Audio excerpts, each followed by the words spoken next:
BRC! Ayos ba tayo dyan? Bumpanes! Tutulong tayo!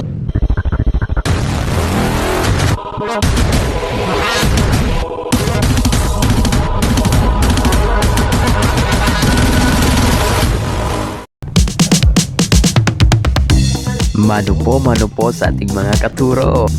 BRC Region 8 chapters ay nagkaroon ng General Assemblies ng April 6 na ginanap sa Tacloban City. Kaya nagkaisa ang Catbalogan, Borongan at Calbayog chapters na pumunta ang night before ng event.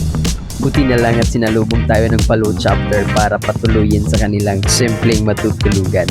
Kaya shout out BRC Palo chapter, lalong lalo na sa kanilang president. Hindi lang matutuluyan, kundi pati sibog na rin. Kita mo yan, hindi naman halatang gutom, no? Galing sa mahabang biyahe.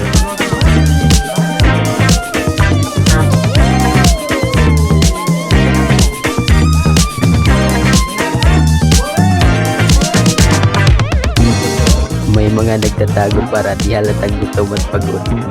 Siyempre pagkatapos ng kainan, nagpapahinga na para sa darating na event. Siya nga pala, ito ang bahay ni Madam Ina El Chiquillo. Maraming salamat po sa pagpapatuloy.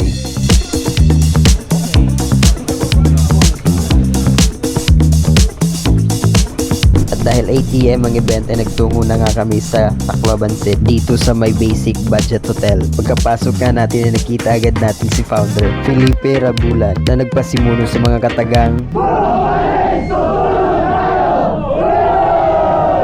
Kwento ko lang yung history ng Bumpanes Tutulong Tayo, ha.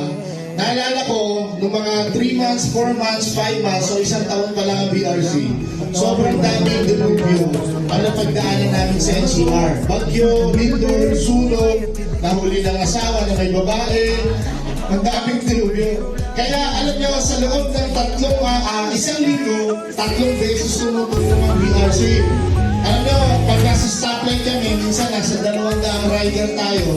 Pag umulan, nako, sobrang saya pa namin pag basang-basa kami during ng mga typhoons tsaka mga dilubyo sa NCR. Kaya nagbuo yung Bumpanes Tutulong Tayo dahil tinanong ko yung mga riders natin noon, BRC, ayos pa ba tayo? Kaya pa ba natin tumulong bukas? Alam mo, sabi ng mga kasama natin, Chairman, Bumpanes tutulong tayo sa amin ng ating mga kaya.